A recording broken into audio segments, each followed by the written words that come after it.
I grew up in a loving and ordinary family, surrounded by good friends. In terms of looks, academics, and sports, I was just average, but I always felt incredibly fortunate to have such good people around me. Perhaps that's why I tend to trust people too much. Because of this, I've often been called naive or even mystical by some.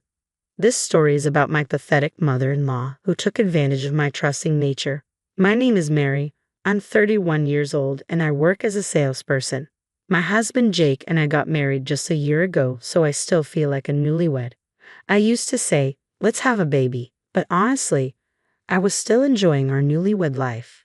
Jake's parents are still together and live about 20 minutes away from our apartment. His mom, Diane, often invites us over for dinner, and we enjoy a family meal at their house about once a month. Some of my friends have worried, saying, isn't it too much to visit your in-laws that often? But Tom, Jake's dad, is great to talk to and Diane is sweet, so I've never found it bothersome. Besides, Diane seems to prefer working alone in the kitchen, so I'm always treated like a guest. I used to happily join Jake and Tom in chatting until dinner was served, making it easier than preparing a meal at home. However, there was one thing that concerned me. One evening, we were at the in-laws' house for another family dinner. When I tasted the chicken soup Diane made, I couldn't help but grimace internally. What's wrong, Mary? Jake asked, noticing my hesitation. Oh, nothing, I replied, forcing a smile. I've just never had celery and chicken soup at my parents' place before. It's interesting and delicious, Diane. Thank you. There's plenty more if you'd like, Diane responded, looking pleased. I struggled to keep smiling. Another bowl of that soup would surely send my blood pressure through the roof. It was incredibly salty. I glanced at Jake and Tom, but they seemed to be enjoying it just fine. I realized that this intense flavor was normal home cooking for them. That night, like many before, I forced myself to finish the soup, despite the overwhelming sodium content. Apparently, my in-laws have a preference for extremely strong flavors. Diane's cooking could be as salty as seawater or as sweet as condensed milk. The first time I tasted it, I nearly spit it out, but the rest of the family ate it like any other meal. I was astonished by their taste preferences. I felt bad leaving food uneaten, so I usually ate everything, but it often upset my stomach. The health impact of eating such intensely flavored food regularly became a major concern for me. I consulted with a nutritionist friend and even started collecting recipes and pamphlets, but there was no way a new daughter-in-law could say, your cooking is too rich in flavor. Please modify your recipes. At home, I cooked with normal seasonings, exactly as the recipes instructed, and thought the food tasted good. I often asked Jake, is it good? And he always replied sweetly, whatever you cook is delicious. But considering the rich food he grew up with, I couldn't fully believe he was being honest. Regardless, I prioritized our health and continued to cook with moderate seasonings. There was one more thing that worried me. Diane sometimes served less than fresh food. The rolls of bread on my plate were often dry and hard, and occasionally, the fruit served for dessert was partially rotten. I discreetly removed the bad parts, but it was another source of concern.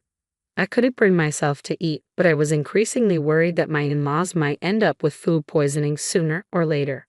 Cookies for a snack, Mary, Diane offered. To my horror, I realized the cookie she handed me had expired 6 months ago. Jake noticed too, and quickly spoke up, Mom, these cookies are expired. Diane looked startled and then laughed it off, saying, oh no, I'm so careless.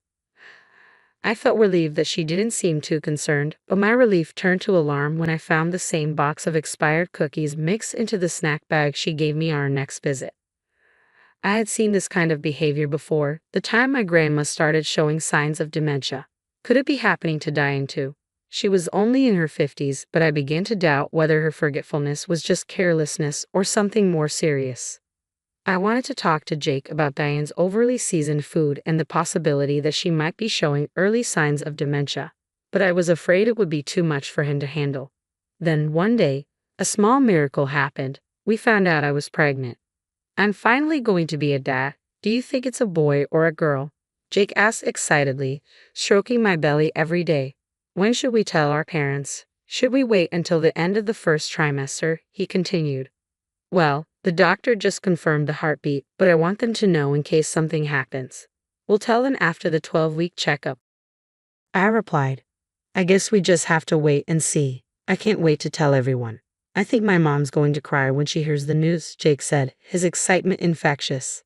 You're right, I agreed, imagining Diane's tears of joy when she found out. It filled me with warmth and happiness. I was so thrilled about the pregnancy that I pushed my concerns aside. But the following weekend, when I saw Diane's chicken soup on the table, it hit me that there was a serious problem. If I ate her overly seasoned food, it might affect my baby. The pregnancy books I'd been reading warned that high blood pressure and diabetes could impact the health of both the mother and the baby. And what about stale bread and expired foods? They might not have harmed me before, but they could pose a risk to my unborn child. The thought made me anxious, and I couldn't bring myself to start eating. Oh no, Mary, you haven't eaten at all, Diane remarked, noticing my untouched plate. I hope it wasn't too bad for your taste, Diane said, glancing at my plate and frowning. Oh, no, it's not that, I quickly responded, but before I could explain, Jake jumped in, thinking it was morning sickness. She's just tired and doesn't have much of an appetite, he said, trying to save me. I see. Are you working too hard, Mary? Don't push yourself too much, Tom said kindly, while Diane's expression remained grim. Thank you, I replied, feeling guilty for leaving the food and lying to them. After everyone else finished their meal, Diane brought me a large brownie topped with ice cream and a cup of tea. Have some sweets at least. I'm sure it'll help you relax, she said, smiling. Thank you so much. What a thoughtful gesture, I said, deciding to at least take a bite. But recently, sweets have been giving me heartburn. I noticed Jake had a smaller piece without ice cream. I whispered to Jake so Diane wouldn't hear from the kitchen. Jake, can I switch with yours? Ha! Oh, sure, he replied, handing me his plate. I cut a small piece of the brownie. It was moist and soft, and I washed it down with tea. But as Jake cut into his piece, he frowned. This brownie is a little hard, he remarked. Just as he was about to take a bite, Diane suddenly burst out of the kitchen, shouting, No, no, no, no, no. My heart jumped at her outburst. Jake looked equally puzzled as Diane snatched the brownie from his hand. Why are you eating Mary's brownie? I gave it to her, she exclaimed, clearly upset. Does it really matter who eats it? Jake asked, confused. Yes, it does. This one is outdated, Diane revealed, leaving us all in stunned silence. Her unexpected revelation hung in the air, leaving us both shocked and confused. I didn't notice the brownie was old because the ice cream was melting on top, I said, hoping to diffuse the tension. But my words only seemed to confirm Diane's intent. Jake turned to his mother, his voice calm but filled with a quiet fury that made the moment even more chilling. So you tried to hide the staleness by adding ice cream, didn't you, Mom? Diane's face went pale as she realized the severity of the situation. She scrambled to defend herself. No, that's not it. It's old but it's still good, so I wanted Mary to have it. Jake wasn't convinced. Then why did you stop me so forcefully from eating it? You gave it to Mary knowing it wasn't safe. No way? Diane stammered, her voice trembling. Suddenly, it all clicked and a shiver ran down my spine as I pieced everything together. You've been feeding me stale food and giving me expired snacks on purpose, haven't you? What? Tom, who had been silent until now, glared at Diane with an intensity that sent chills through the room.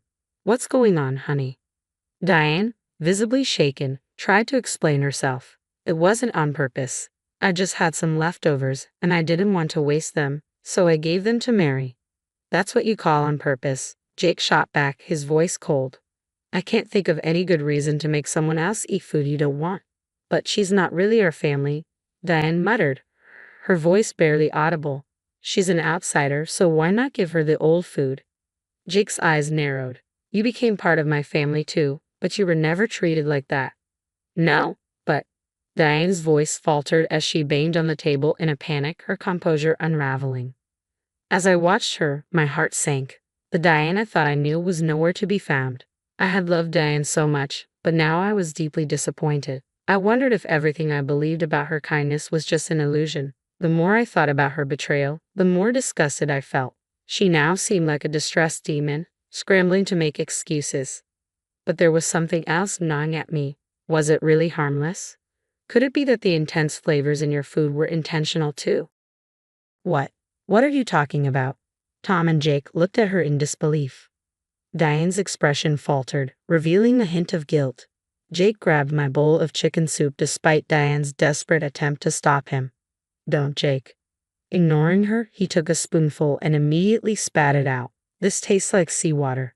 Tom, now suspicious, tried a spoonful from the untouched side of the bowl and scolded, Mary, have you always been eating this kind of food? Yes, I replied, feeling a wave of realization wash over me. I thought this was just how things were here, especially since you and Jake seemed to eat it without issue. That's because ours was normal, Jake said quietly, the weight of the situation sinking in. I see, so that's how it was. Seeing my realization, Jake's shoulders slumped as if the strength had been drained from him. How could you not notice? Was it more than just bad flavor? She's even been giving you expired snacks, Tom added, his anger evident. I thought she might have dementia, I confess, my voice trembling. Diane's mouth twitched in response. For a daughter-in-law she despised to the point of malice to think she had dementia, a condition she found humiliating, was a deep insult to her. How pathetic, Jake said, his voice gentle as he turned to me. You're so sweet, putting up with all of this because you thought she was sick. He then turned to Diane, his tone growing cold. But you, Mom, I can't believe you've been bullying such a good person who trusted you so much. Tom and Jake's disappointment hung heavily in the air, making the tension unbearable. Diane, once a figure I admired, now seemed like a stranger, her true nature finally revealed.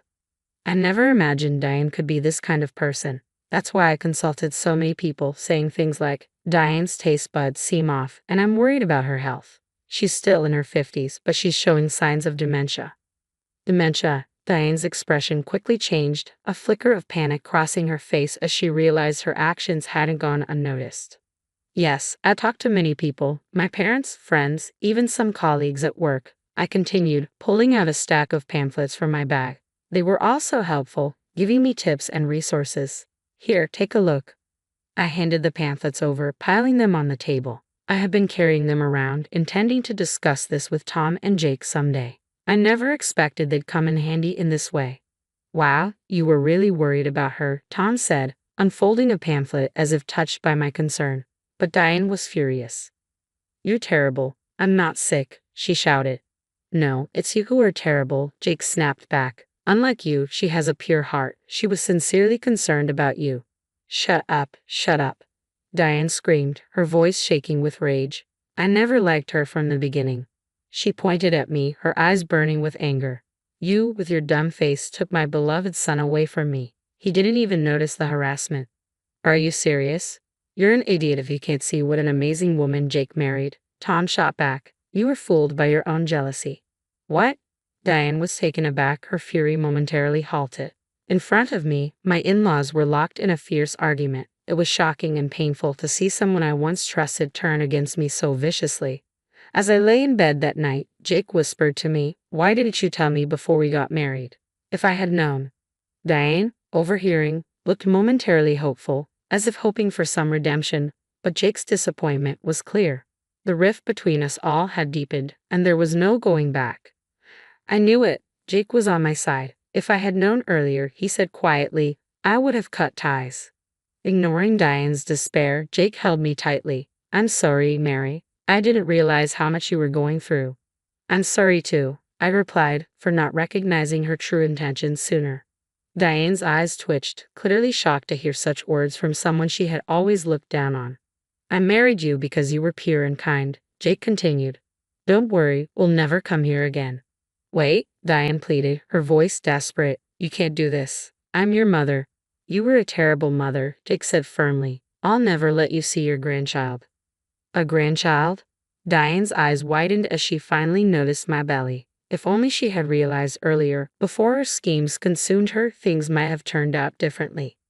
Let's go, Mary, Jake said, extending his hand. I took it and slowly stood up. Wait, I'm sorry. Diane cried out, rushing to grab Jake's arm. It was just a small mistake. But Jake dismissed her, turning to me. I'm not the one you should be apologizing to. Diane glanced at me, her eyes full of disgust. I couldn't bring myself to forgive someone who had harbored such malice against me.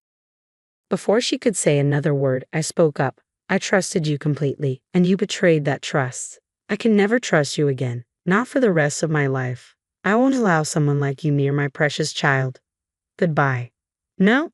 Diane collapsed in anguish as we walked away without looking back. Tom, watching us leave, seemed to understand that we would never return. It's strange to think about it now, but if only Diane had cherished our relationship, she could have lived a happy life as a grandmother surrounded by her grandchildren. What a tragic mistake she made. When I finally told my parents and friends who had supported me, they all seemed relieved.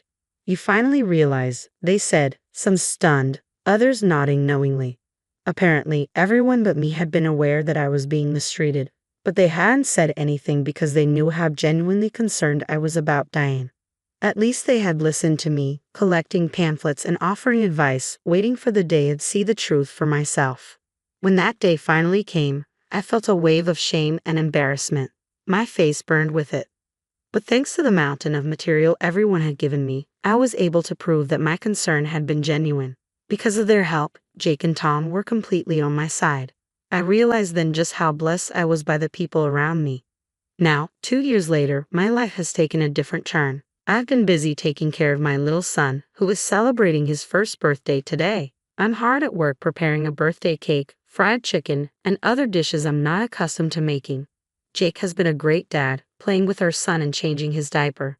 In the midst of this, I get a call from Tom. He was invited to the birthday party, so I pick up the phone without hesitation, assuming he might need to ask me something. "Hello, Mary," says the voice on the other end, sweet and probing. It's not Tom. Even after 2 years, I recognize Diane's voice instantly. After we cut ties, we moved to a new place far away from her and only told Tom. I blocked Diane's number and had mine erased from her phone. Thanks to Jake and Tom acting as shields, I didn't have to endure an unwelcome visit at the hospital when I gave birth. I've been able to live a peaceful life, and now she wants to ruin it. Just hearing her voice sends a shiver down my spine. "Where's Tom?" I ask. "He's in the bathroom right now," she replies. "Isn't it my grandson's birthday today?" I don't think Tom told her, but she might have noticed him discreetly preparing a gift. Jake senses something's wrong from my tone and gestures to take over the phone, worry etched on his face. But I give him a thumbs up, indicating I've got this. I continue the call, knowing that the innocent, naive wife I once was is a thing of the past. "Listen, Mary," Diane begins. I genuinely feel terrible about what happened. Diane's voice trembled with regret. "I was wrong to do such mean things, and I regret it deeply." "Ha!" I replied, uncertain of her sudden change of heart. "I want to see my grandson soon. I'll buy him lots of cute clothes and toys." Diane continued, her voice trying to sound hopeful. "Okay, but I don't need you to hide needles in the toys or anything like that," I said firmly. "No, I wouldn't do something so horrible," Diane protested. "I mean, you think I'd do that after all those accusations?" "You fit me all those disgusting things," I countered. "It wasn't just a little too much salt or sugar. It was unhealthy and potentially dangerous." "But I really regret it," she insisted. "You're kind enough to understand that, right?" "I'm often told I'm kind," I said, "but it's not just kindness. I'm just too trusting. Once someone betrays that trust, it's gone forever." "So you'll never regain my trust," I told her firmly, "and I won't forgive you. I'll never let you see my precious son." "Wait, Mary." Diane's voice cut off as I ended the call. I could hear Tom and Diane yelling at each other on the other end. I hung up, feeling a mix of relief and sadness. "Sorry for that," I said quietly to Jake. "You're getting stronger, Mary," Jake said, his voice filled with pride as he placed a comforting hand on my shoulder. Of course, I am his mother. My son looked content lying in his crib, and when he saw me, he flapped his little hands happily. I picked him up, rubbing my cheek against his soft, tiny body, which still carried a faint scent of milk. His eyes reflected pure joy as he looked at me, filling me with a wave of protective, maternal love. I've outgrown the gentle, naive wife I once was. Now, I'm determined to be strong and vigilant to protect my family. "Oh, it smells so good," I said, noticing the birthday cake was almost ready. My son's happy coos made us both smile broadly. In the past, I was carefree and blissfully unaware of others' malice. But that was because of the people who shielded me. Now, it's my turn to protect my family. I'm resolved to be strong so that these happy days can continue for a long time.